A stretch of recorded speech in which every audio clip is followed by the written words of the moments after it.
Hey. I'm self-conscious. Hey, gosh, what Okay. Maybe I can be brave with the windows closed. I don't know what I'm talking about. It's just like still scary to me to think for some reason of someone walking past and hearing me obviously talking to a camera, to a phone. But guess what? Doesn't matter. What does matter is I need a hat. This ain't gonna work for me.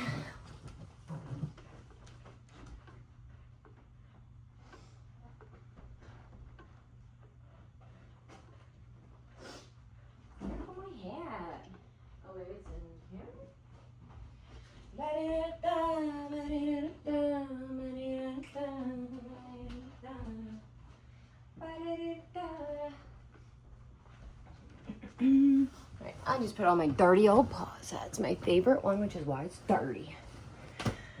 All right, hey. Welcome to Chili's. Welcome to Chili's. Hey, it is a beautiful day here in May, towards the end of May. We're in Portland. We got my dog here, and I had therapy this morning. And in therapy, I was talking to her about my writing and how I am seeing that a lot of my ways of processing things and kind of talking to myself is through my fiction writing. I have a character, this book I've been working on for definitely at least 2 years. And if I'm being honest, I would say probably closer. Here's the thing, writer vibes. Here's the thing. I started, and I would say I wrote a book 3 years ago now. Maybe? Doesn't matter. And it was the book where you never intend for it to be your first book, but you know you have to write a book. For me, this is just me. I felt like I had to write one book before I wrote the book. Not the book, that's too much pressure, but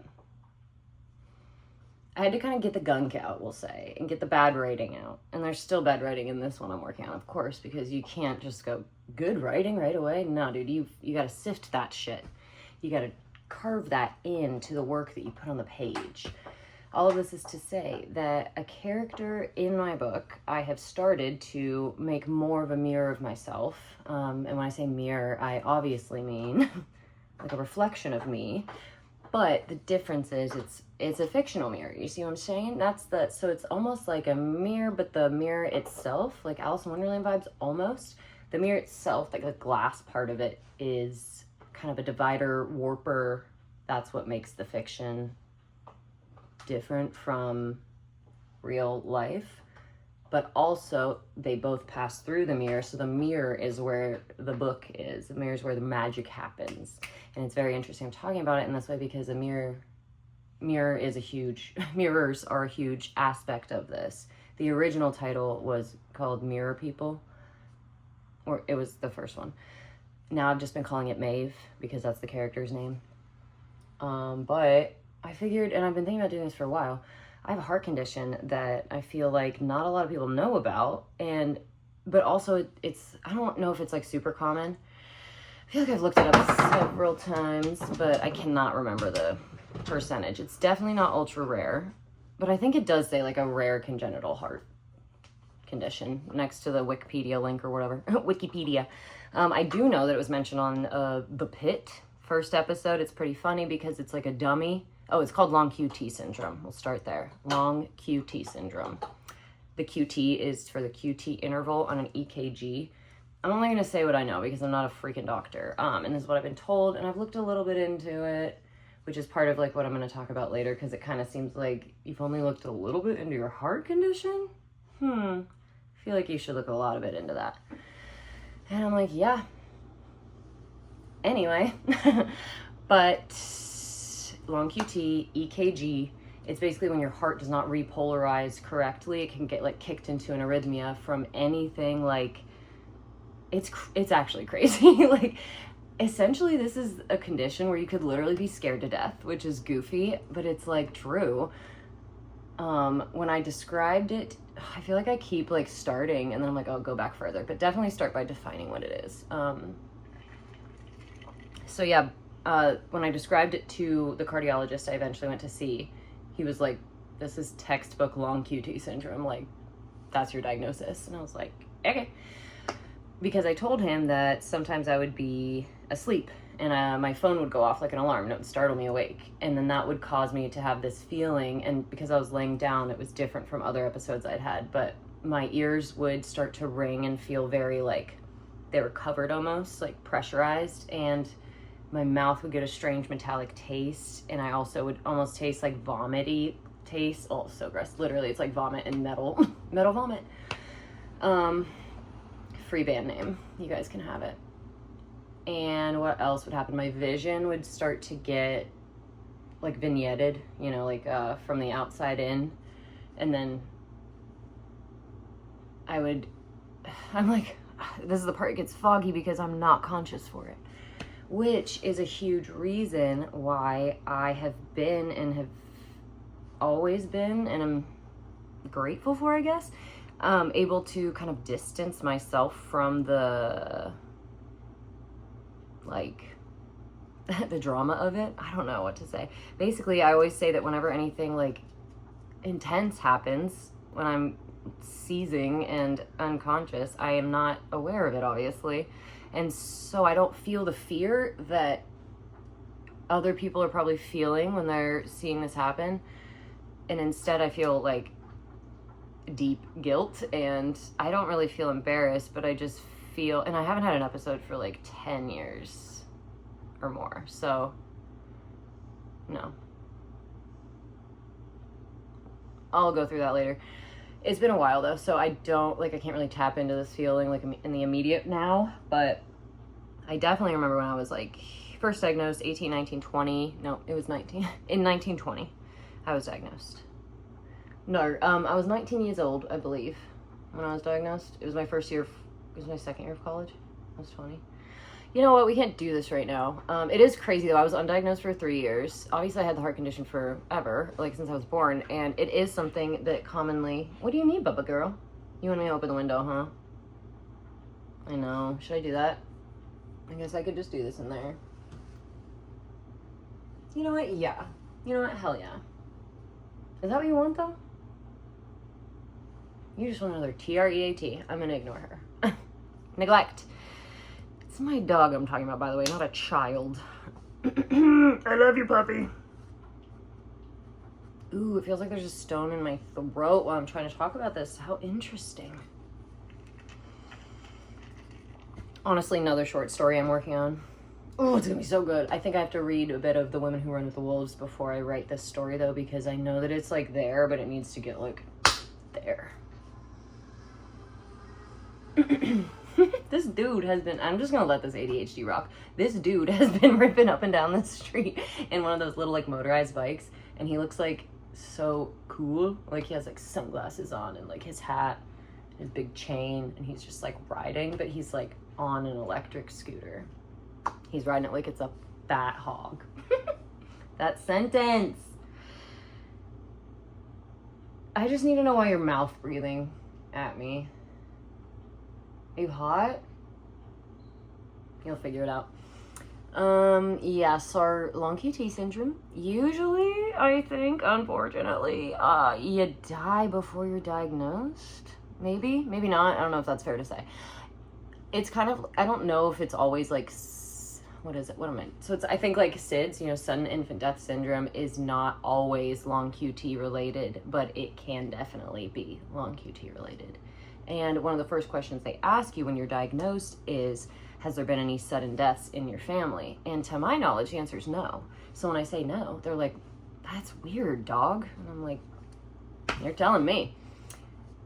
That said, of course, there's probably definitely something I just don't know about. Like, I know my family, but only like a little bit. Like, we're not like a hugely, widely dispersed, connected fam. Okay, I'll open this for you. Okay, that was definitely what she wanted. Okay, there you go. I'll just be brave. I'll do it for you. Thank you for making me be brave. My girl. Real quick. Yeah. Love my life. And it's possible to have a good life with long QT syndrome. LOL. No, but that's honestly, that's why I'm making this video, because I feel like when I was diagnosed, all they would talk about, and now I'm like whispering, all they would talk about is how, like, men have it. I don't know if it's more, no, what am I'm like getting tired. Let me hit this joint. That's what I was gonna do. That was why. Ooh, and I'm gonna do this thing. My friend told me about this. I didn't even know this was in here. This is Cabana joint. Cabana. It's a pre-roll, this one. Ooh, God, I did not see the numbers on this. Hell yeah. This one's a 33.81 THC and a 0.13 CBD. Honolulu Blue Star and Rainbow Belts. 666. Sorry. Yeah, I did not know. This thing comes inside. It's like a little bamboo thing. And I don't know like exactly how you're supposed to do it, but my friend Emily told me about it. Oh, my neighbor just pulled in my freaking driveway. Okay. Just a second. I'll just pause. And we're back. I paused it at 11:11. How cool is that? So yeah, I was supposed to light this and then use it to light this instead of like breathing in the chemicals from this. Doesn't really matter to me, but it's fun and cool. And if I start a fire, so be it. Actually, this is a bad idea, and I'm gonna do it. Okay, so she's lit. I'm gonna go like this.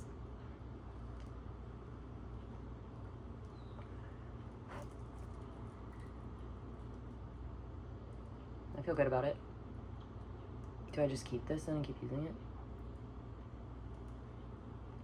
Don't try that at home, kids.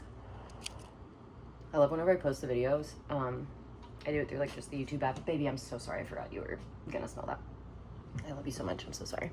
She's probably gonna jump down, as she should. Don't smoke around your dogs, you guys. Look at this ashtray. I got it good fucking will. It's already being used, obviously, so I won't dump ash everywhere, but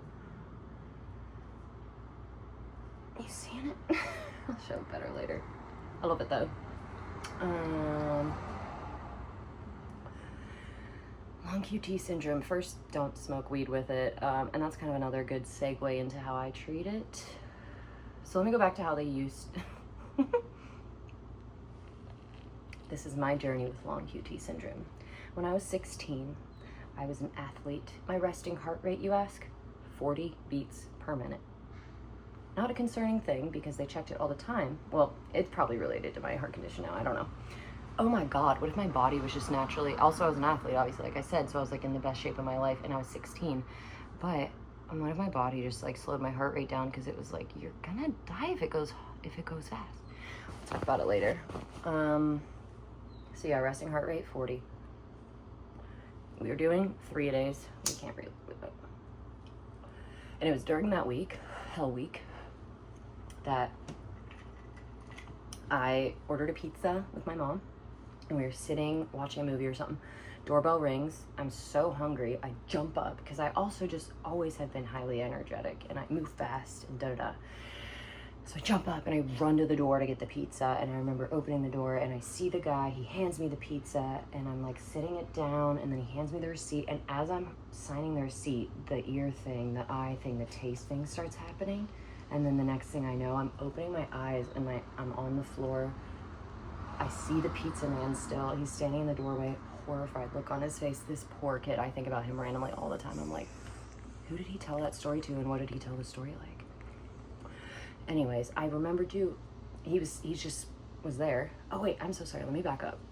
He was not the first person I saw. The first thing I saw was my mom above me, her face, tears obviously streaming down her face. And she was just like sputtering, like, I don't even know what she was saying, but I just remember I said like, what's wrong? Like, what happened? Because I just was confused. And she was like so shocked because one, she was on the phone with the paramedics or with the EMT. She was on the phone with 911, and she said she was like seconds away from starting chest compressions on me, which I learned that you have to basically break the sternum of someone for that to be effective, because I mean, it makes sense. You have to like pump their heart for them. Oh, so she said that she nearly did that, but luckily I woke up or whatever, came to. This is gonna be an all day thing. Not the video, I just been having to relight it because I'm like, oh. And that's fine because it's my video. It's my life. Hold on. Oh no. Bon Jovi? Is that song? You too? No, I think it's gone. Oh my god.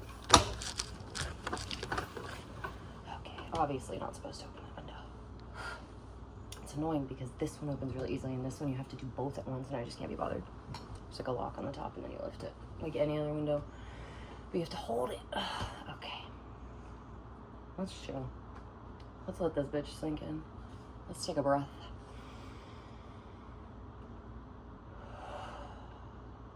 Also, okay, I'll show you. I'll do the defib reveal later.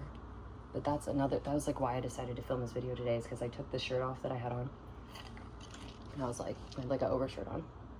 And I was like, my defib is so visible in this that I should just, it'd be a good one to like show in a video, because otherwise you kind of have to like lift your shirt up and you have to like hold, just make sure you're not flashing someone.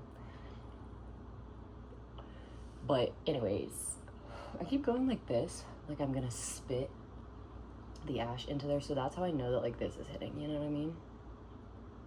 And I know I have a hat on right now, but one of the funniest ways that my sister and I talk about when you know that you're high is when you feel like you're wearing a hat and you're not wearing it. Okay. Lock it up. So yeah, once again, you're not really supposed to smoke weed when you have long QT. I've looked it up specifically. The reasoning being that it could be a stimulant that gets your heart rate going. I know for myself in my journey that it does not do that, in that I also am on a pretty high dose of beta blockers that keep my heart at a naturally chill pace. And I have a defibrillator, so like if anything happened, I ain't gonna die. Immortal. Nobody saw that. Oh, I knew it was gonna be out. I was like, please be lit at least. Okay. You know, that just means put that over there. She's embarrassed. That's fine. No. I'm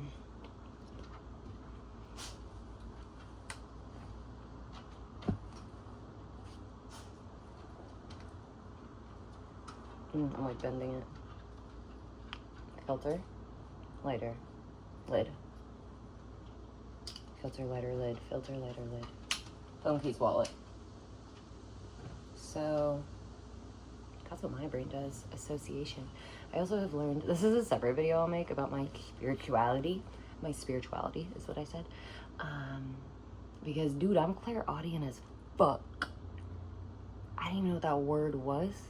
I figured out what it meant because I put the context together of the clair and clairvoyance, and then like just connection to a, I don't even know, actually I should look that up, because now I'm like, I was just gonna define it as connection to like a higher realm or like a higher purpose or a different whatever. Maybe not higher purpose, but then audient, obviously sound, hearing.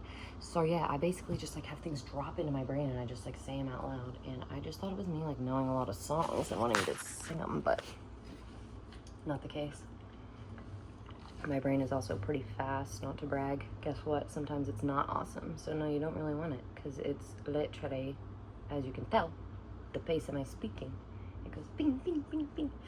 And I was just telling my therapist today that I feel like a lot of times my thoughts, my like looping patterns and repeating cyclical thinking will be like the game Pong, where, I don't know if you played that on Atari. I played it on like a handheld that was like an old throwback game of Atari. And basically, if you're not familiar, Pong has, I keep doing this, Pong has two bars that go up and down, and you operate one and you're playing against a computer or whatever for the other, or you can play against a person. Duh. Simple as it sounds. A ball just bounces between the two, and you gotta make sure that it doesn't go past. It's like air hockey style, you get me? Sorry, that said, I'm like, sometimes my thoughts feel like I don't hit either Pong paddle. Like I'm just the ball that's like, oh, I don't want to hit that one. Oh, I don't think I want to hit that one. Oh, I want to hit that one. And I always come back, oh, the blessing and the curse of the fig tree analogy from Sylvia Plath's The Bell Jar. A lot of us know it, a lot of us don't. Here's what it is in a very reduced nutshell. The main character, she's having a bit of a tough time mentally. And there's this metaphor that Sylvia Plath uses. Wow, did anyone see me ash on my brain and not tell me? That is, this idea of seeing life as a fig tree, and each branch of the fig tree is a different, you know, life path or timeline, if you will. Something to that effect. She doesn't use those words, obviously, but like I'm just doing the metaphor for you. And the problem is that with every fig you choose, or when you choose a fig, every other fig on that branch dies off. It's not an option anymore. And that's literally what my brain was thinking. Like, I used to think that way, then I read the metaphor and it felt like it solidified it, confirmation bias. Here's what I now know to be true. Let me make sure this is recording. That would be really bad if it wasn't. Hell yeah, brother. This is what I now know to be true.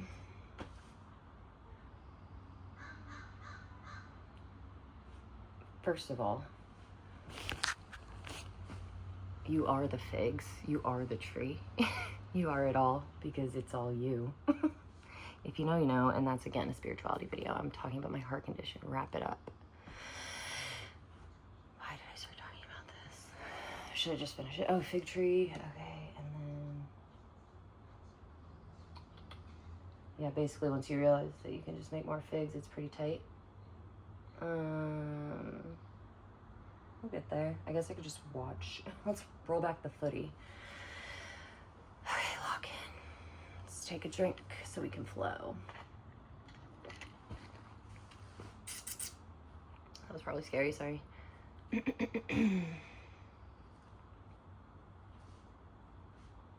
just chill. It'll flow back. I'll pause it again. Okay, well, crazy funny thing happened. Whenever I paused it, I walked away and I was like, I'm hungry.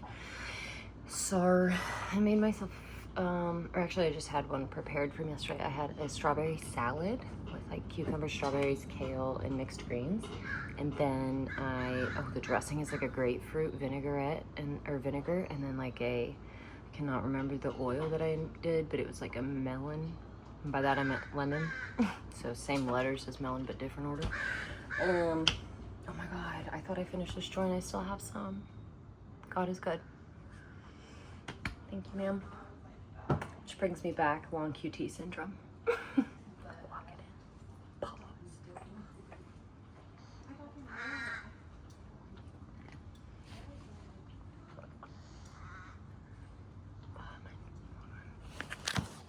I gave my dog a peanut butter bone. I cannot film while she does that. Oh, also I'm wearing a different color jumper bodysuit of the same style because I was eating a biscuit.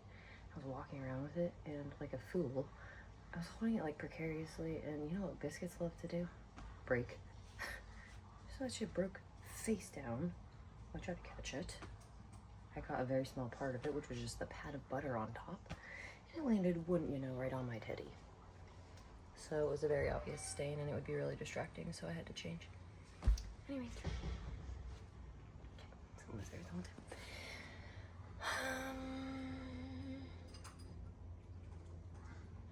The peanut butter spoon though.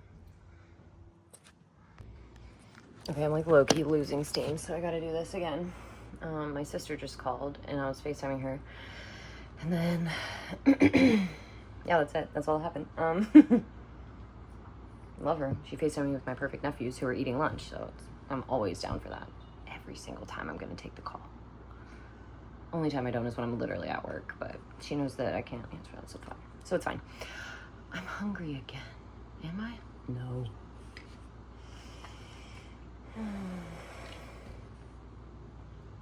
I'm just feeling like I don't necessarily want to keep doing this right now, but I feel like I also could and should. The word should means okay. I'm gonna go do something else. And then I'll come back and talk about the rest of this. Part 2. Yeah, that'll be easier because otherwise it'll be a 45-minute video. Well, I don't even know what I covered in this video, but I'll film the next one and probably upload it immediately after this one. Thanks for listening, you guys. Thanks for dealing with the bing, bing, bings. Believe it or not, I'm actually medicated for ADHD, but maybe I'm not. I really don't think I am, actually. I don't know. I'll talk to my psych. Bye.